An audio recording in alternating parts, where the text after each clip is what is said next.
पर्वत सी हो गई पीर पिघलनी चाहिए, हिमालय से गंगा और निकलनी चाहिए। हंगामा खड़ा करना गुंजल और नरेश का मकसद नहीं, पर इस हाड़ौती की तस्वीर और दिशा बदलनी चाहिए। हाड़ौती के किसानों के हालात बदलने चाहिए, हाड़ौती के किसानों के हालात बदलने चाहिए।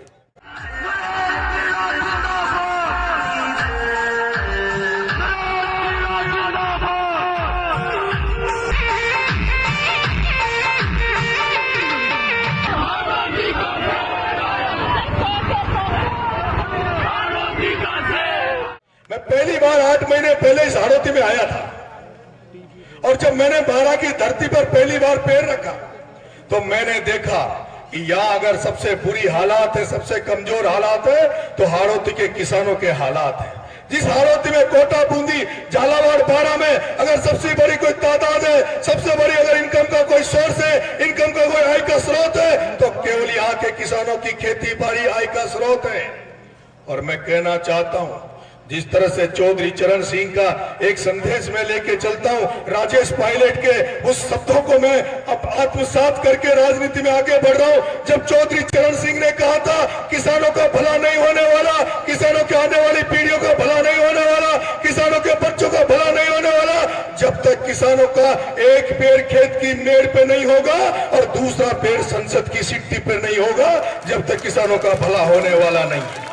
लेकिन मैं जिस तरह से इस कोटा, बारां, बूंदी, झालावाड़ की धरती को देखता हूं, कुछ लोगों ने सब सिस्टम पर कब्जा कर रखा है। राजनीति में कुछ लोगों का कब्जा है, उनका आर्थिक जो फैक्ट्रियां उन पे उनका कब्जा है, हर जगह कहीं भी देखोगे तो उनका कब्जा है। और जब मैंने देखा तो मुझे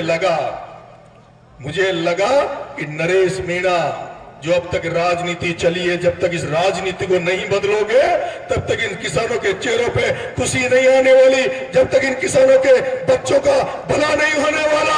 और यही कारण था कि आपके बेटे ने जब किसानों की आवाज बनकर बारां में जब मैं मैदान में उतरा तो आपने देखा होगा किसानों को बीमा के पैसे दिलवाने के लिए जैसे कर्नल भेसला ने अपने गुर्जर समाज को आरक्षण दिलाने के लिए रेल रोक दी थी, वैसे नरेश मीणा ने इस बारां की धरती पे किसानों को बीमा के पैसे दिलवाने के लिए छपरा की धरती पे ट्रेन रोक दी थी, रेल रोक दी थी। जो कलेक्टर, एसपी किसानों से मिलने के लिए टाइम नहीं देता था, मैंने पहली बार उस बारां की धरती पे किसानों के साथ वहां झंडा रोक दिया, किसानों के ट्रैक्टर को बारां के कलेक्टर की छाती पे चढ़ा दिया और कलेक्टर से कह दिया तेरे ऑफिस में नहीं आएंगे, तेरे से वार्तालाप तेरे ऑफिस में नहीं आएंगे। कलेक्टर, बारां के जिला कलेक्टर, तू किसानों का नौकर है, तू जनता का नौकर है, जनता का सेवक है, तुझे जनता के बीच में आके हमारी मांग को रखनी, हमारी मांगे माननी पड़ेगी, इन किसानों की बातें सुननी पड़ेगी। और आपको पता है पहली बार इस हाड़ौती में एक कलेक्टर और एक एसपी, जिसको आपके इस किसान के बेटे, जिसके पास कोई पद नहीं है, जिसके पास कोई होता नहीं है, कलेक्टर एसपी को किसान के ट्रैक्टर पे खड़ा कर दिया, किसान के ट्रैक्टर पे खड़ा कर दिया। नतीजा क्या निकला?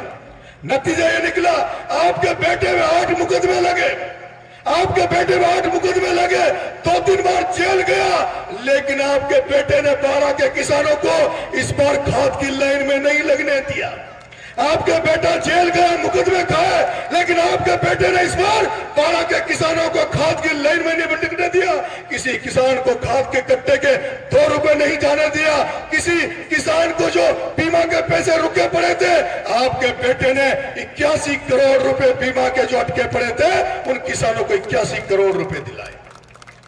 आज मैं आपके बीच में आया हूं और मैं चुनाव को लेकर आपके बीच में आया हूं, मैं प्रहलाद कुंजल के लिए वोट मांगने आपके बीच में आया हूं, और इसीलिए आया हूं क्योंकि मैं चौधरी चरण सिंह के सपने को पूरा करना चाहता हूं, मैं राजेश पायलट के उस सपने को पूरा करना चाहता हूं, जिन्होंने कहा था किसानों को खेती करने के साथ साथ राजनीति में भी आगे आना होगा, किसानों के बच्चों को फैक्ट्रियां खोलनी पड़ेगी, किसानों के बच्चों को खेतों के अलावा व्यापार करना पड़ेगा, किसानों के बच्चों को पढ़ लिख ब्यूरोक्रेट्स बनाने पड़ेंगे।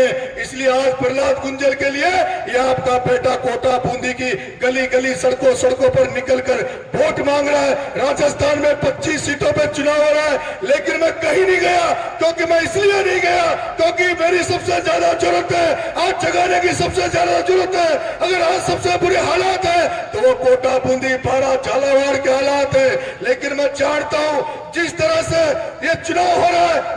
ये चुनाव एक चुनाव नहीं है, एक सांसद का चुनाव नहीं है। ये जो प्रहलाद गुंजल और एक व्यापारी के बीच में जो चुनाव हो रहा है, एक तरफ किसान का बैठा है कांग्रेस पार्टी से और भारतीय जनता पार्टी से एक व्यापारी बैठा है। उस व्यापारी और गुंजल का ये चुनाव है। मेरे लिए, आप लोगों के लिए, जनता के लिए चुनाव हो सकता है, नरेश मीणा के लिए तो ये एक आंदोलन है। वो आंदोलन है जब अन्ना हजारे ने आंदोलन किया था, उस अन्ना हजारे के आंदोलन से जब केजरीवाल निकला, पंजाब में सरकार बनी, ये वो आंदोलन है। जब जेपी ने आंदोलन किया था, उस आंदोलन से मुलायम सिंह यादव निकला, नीतीश कुमार निकला, बिहार का लालू यादव निकला।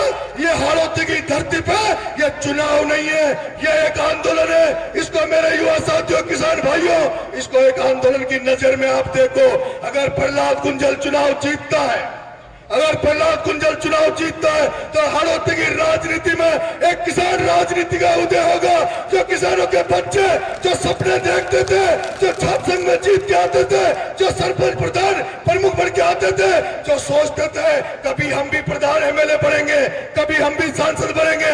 मैं देख रहा हूं दोनों पार्टियों में कौन लोग बैठे और किनको टिकट मिलते हैं। अरे मेरे किसान भाइयों, कब तक भिखारी बन के रहोगे? कब तक दूसरों के दरवाजे ठोक देते रहोगे?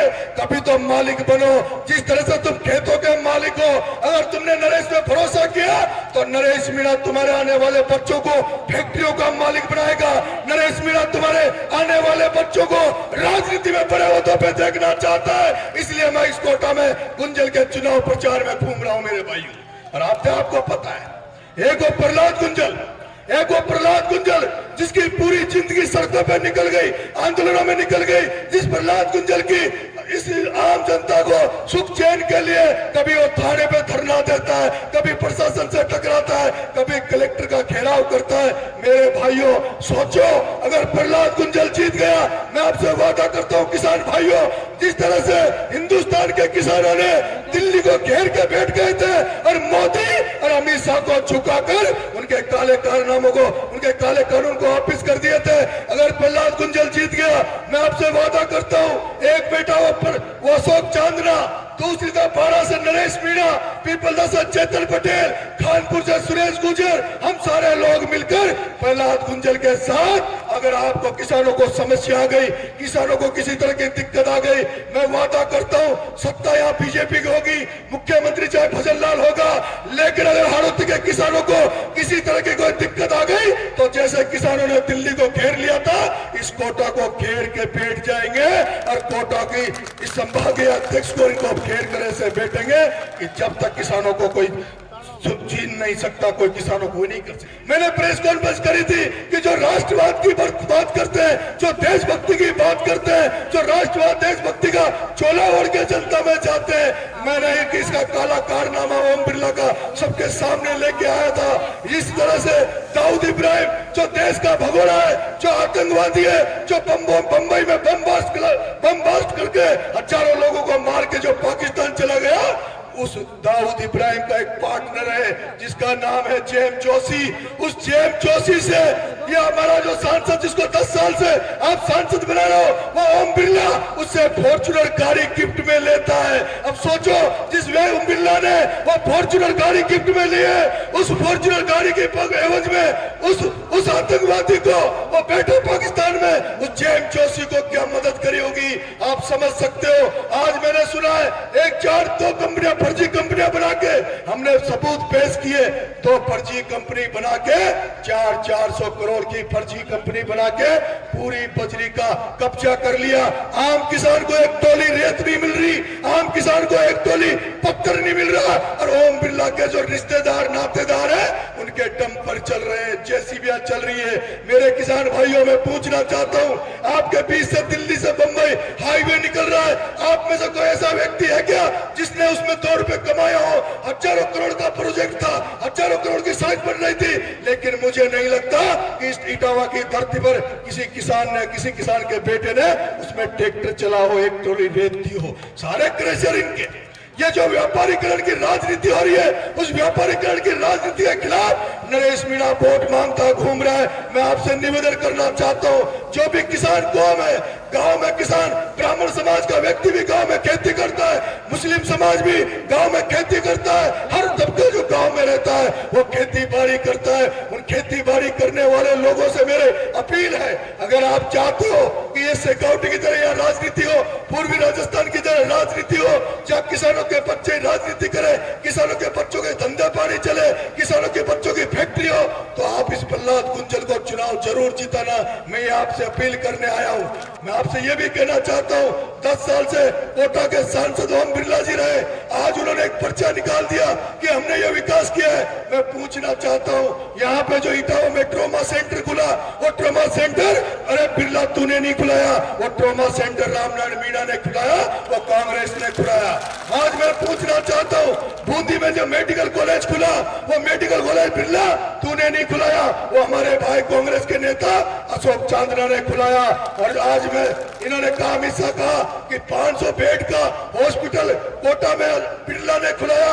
अरे बिरला, तूने तो केवल फैक्ट्री खुली है, अगर जो 500 बेड का जो हॉस्पिटल खुला है कोटा में, वो हमारे विकास पुरुष शांति धारीवाल ने खुलवाया है, वो विकास पुरुष शांति धारीवाल ने खुलवाया है। कोटा में घुस के देखना, कोटा में जो भी विकास की नजर आपको विकास के ऊपर पड़ेगा, आज कोटा विकास की तरफ है तो केवल शांति धारीवाल की वजह से। ओम बिरला कह रहा है मेरे नाम से लोग वोट नहीं देंगे, मैंने कुछ नहीं किया इसलिए मेरा नाम मत लो, लोगों से मोदी का नाम लो, लोगों से राम मंदिर का नाम लो। मैं आपसे कहना चाहता हूं बिरला जी, अगर वो मोदी आ जाए, मोदी का अगला आ जाए, तो भी वोट देने वाले नहीं है। क्योंकि मैं कहना चाहता हूं कि अगर नरेंद्र मोदी के नाम पे वोट मांग रहे हो, तो नरेंद्र मोदी से कोटा में एयरपोर्ट खुलवा लेते।